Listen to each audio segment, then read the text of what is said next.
Good day, everyone. Today I'll be reporting on the categories of curriculum change.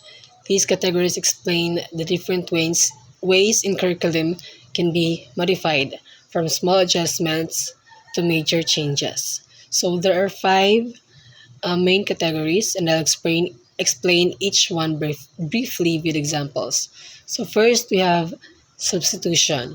So substitution happens when an existing part of the curriculum is replaced with a new one, but the overall structure stays the same.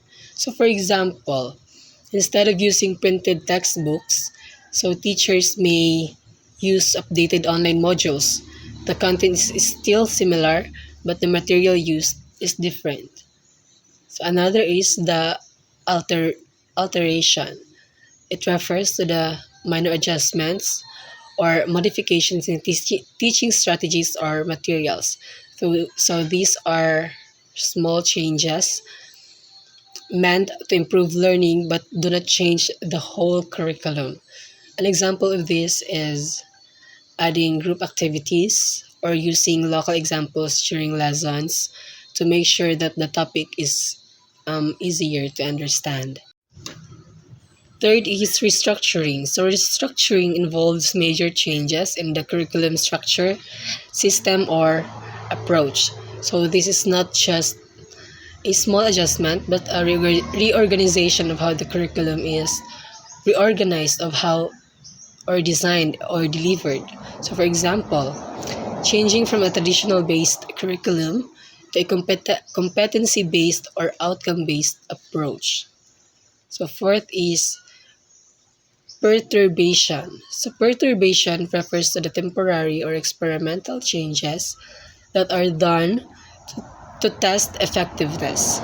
So these changes are not permanent and are usually tried for a short period. So for example,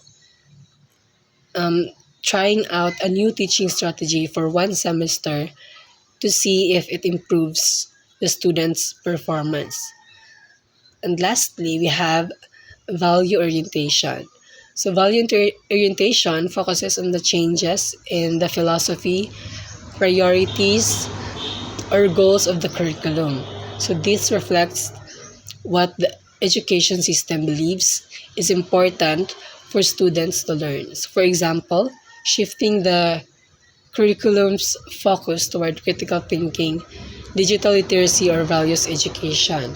So to sum it up, curriculum change can happen in different levels. So some changes are simple, like substitution or alteration, while others are deeper, like restructuring and value orientation. So each category plays an important role in improving education and, of course, responding to the needs of the learners. So thank you, and that concludes my report.